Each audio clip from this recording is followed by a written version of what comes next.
Very warm welcome once again to this Business Today Banking and Economy Summit.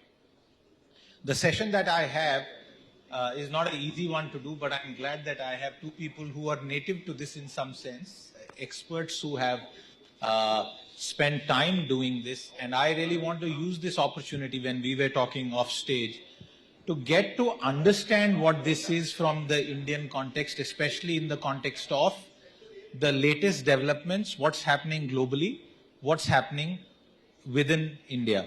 Ankur, I want to start with you to try and sort of explain in a couple of minutes, what is it really that encompasses this framework? What are the key touchstone points when we discuss this subject? So green and sustainable finance, Siddharth, is, while it has been in existence for more than a decade, but it has actually come to the forefront from a banking and financial services community more in the last 3-4 years, and very specifically post the pandemic, because I think the whole climate change agenda really hit people hard on the ground post the pandemic or around the pandemic. And I think at some point it used to be a completely non-for-profit or a very sidelined agenda for a few organizations. It became a mainstream thing in the last 3 or 4 years. In that context, I think the world realized that trillions of dollars is required if we need to move to a net zero world, which in a very, very simple way means if we need to ensure that the carbon emission gets neutralized over a time period. India, of course, has committed to a net zero target by 2070. And India alone needs $1 trillion by 2030 alone to reach that target because it's a multi-decade journey, right? So by 2030 itself, we need $1 trillion to achieve our first set of targets, whether it is in renewable power, whether it is in electric mobility. And that's where the role of banking and finance comes to play, to say, how can you mobilize capital, right, more effectively and direct that capital towards projects, towards institutions which are working towards climate change? You of course, work for a global institution, and therefore there's a global experience also, which I'll request you to share later on. Vineet, I'm coming to you. The first time I kind of related to this subject was many years back when I was part of a reporting team that wrote a story about how a particular lending institution was pulling out of financing a very large project because of carbon concerns. And I frankly didn't know what that really implied. To me, it was that banks are in the business of lending, and banks have a different kind of asset liability approach than all ordinary folks. And that was the first time I understood this.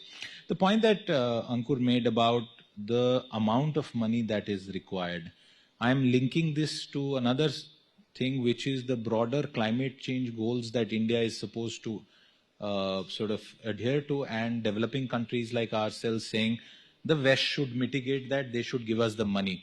Explain this and put this in context for a lay audience like that we have. So, first, thanks for having me here. So we had an NBFC, sets of people who were before us and were talking about the world changing, and the song was melodious, but the reality is that if you are actually a lender today, whether you're a banker or an NBFC, invariably what you will see is there are external factors that go beyond what you normally do, are actually influencing decisions. You have heard of drought, you have heard of floods, you have heard about, and you're now hearing about even towns sinking. So Joshimath example is happening. But I mean, basically what is happening is there is a fairly significant change that is taking place that is influencing decisions on lending. And this is not something that is part of your diligence curriculum. Now, some people globally woke up to this crisis much earlier. So that's why the deal that you're talking about is because Europe woke up to that problem. Largely because they had more money. Probably some of that money went from here, but the fact of the matter is they woke up to that problem and started talking about it. But the world has been talking about this problem for the last 20 years in general. So you had many protocols. There's something called COP. I don't know how many of you know it, but we recently had We are moving into COP28 now, 27 or 28, whatever. I remember a headline, sorry to interrupt you, that when one of the talks failed, the headline was "Cop Out." Yeah, COP out. So I think very simply put, just to put numbers in the context, so we have targets 2030, 2050, and 2070. We require $2.5 trillion. This is just India. $2.5 trillion of green financing for us to reach anywhere close to the targets that we have. Again, I'm interrupting you. She said 1 trillion. Were you on the same subject or? Yeah. 20, So 1 trillion till 2030. So 2.5 And your trillion is not 2.5 trillion is still when? Yeah, so basically, there are different numbers, different estimates. These are all theory, but 2.5 trillion by 2030 is 7.2 trillion by 2070.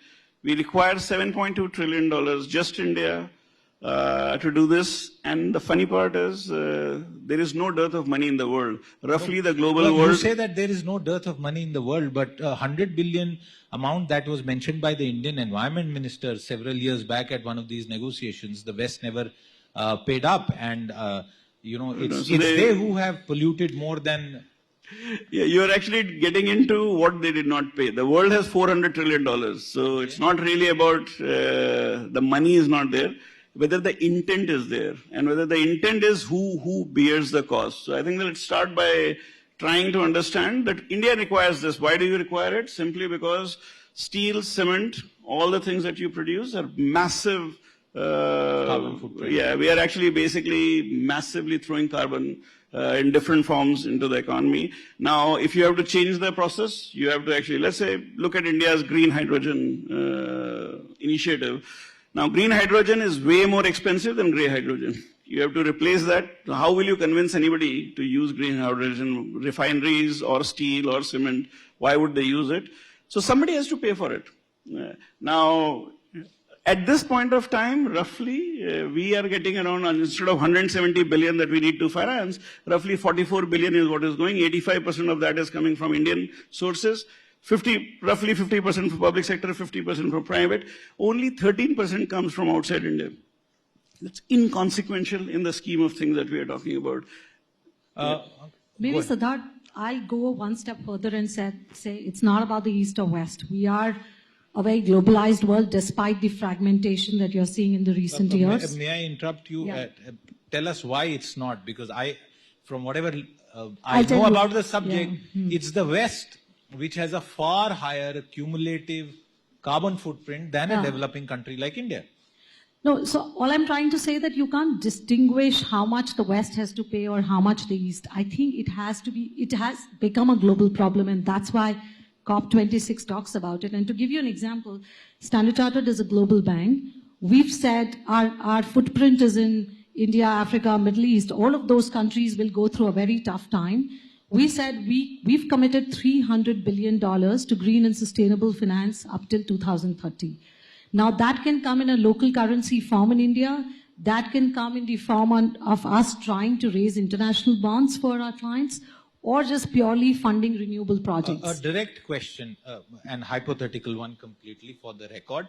Let's say there was a telecom company that were to approach an institution like yours, not specifically yours, and they would you finance them because a lot of the towers still run on diesel, or would you encourage them to move to solar towers? How would it work? What I want is for the audience and our viewers to understand, how does green financing really work in reality, transaction level?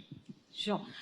So when we look at any business to finance, whether it is telecom towers, whether it is power, whether it is shipping and infrastructure or ports, right? Our approach has changed in the last 3 or 4 years. You can't expect industry to say, listen, tomorrow itself, to your example on telecom towers, switch off all your diesel and move to renewable and solar. That's not going to happen. But what we are encouraging our large clients to think, and it is actually already happening, is do you have a transition plan?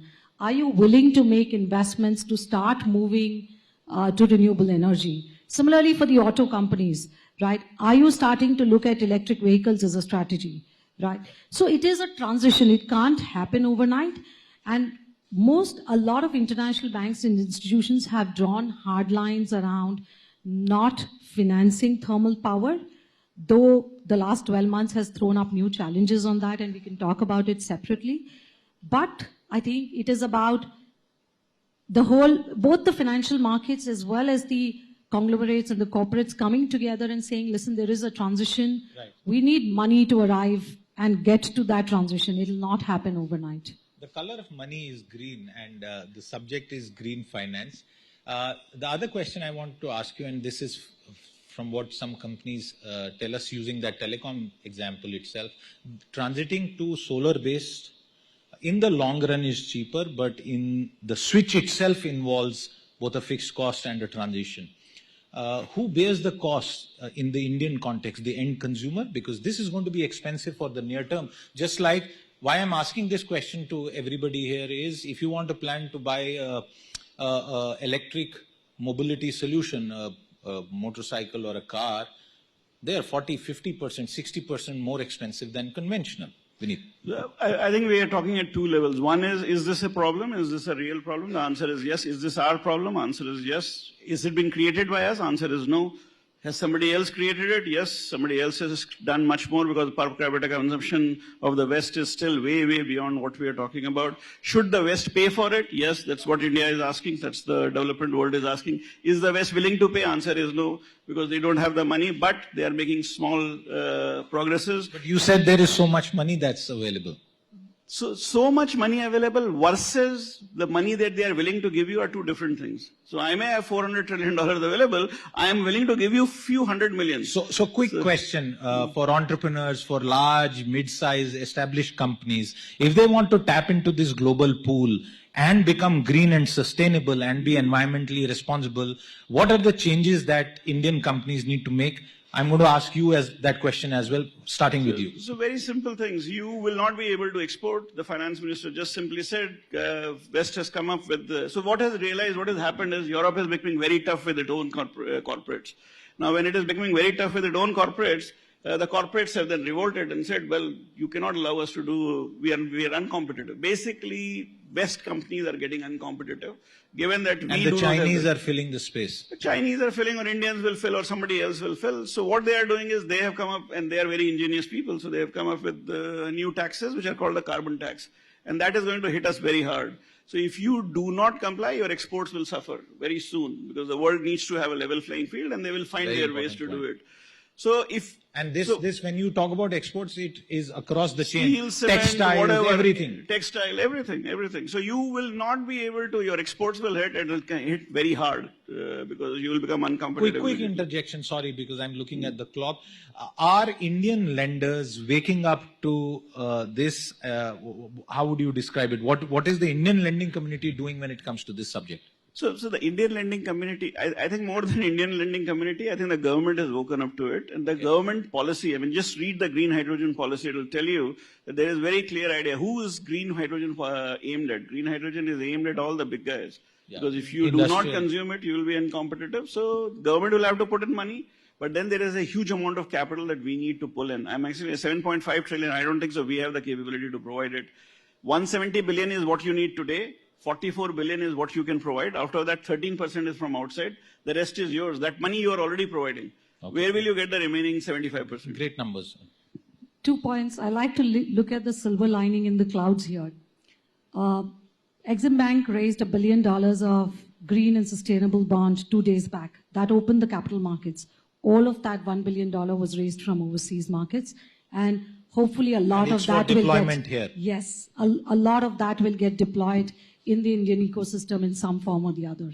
Number two, two very large European oil and gas majors have made $1 billion plus investments in the last 3 years in Indian renewable market. Is that coming out of philanthropy? No. That's coming out of need, because they need to decarbonize and they feel India has a huge potential for renewable market. I can't get the same scale and size elsewhere.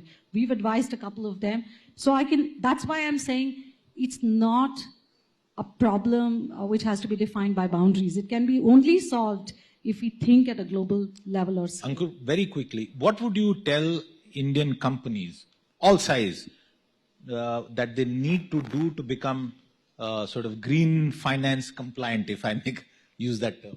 I think you'll be surprised that I was surprised actually to see almost all the large Indian conglomerates are super focused on this, because again, not because of philanthropy, because they know this is the future.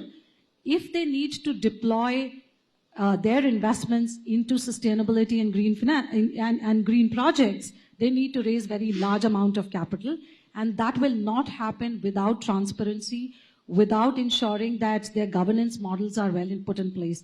And while the RBI and the SEBI have said that you need to have your sustainability reports, your disclosures need to be in line with your financial disclosures, and then there are agencies, rating agencies are actually now taking into account ESG parameters when they are grading corporates.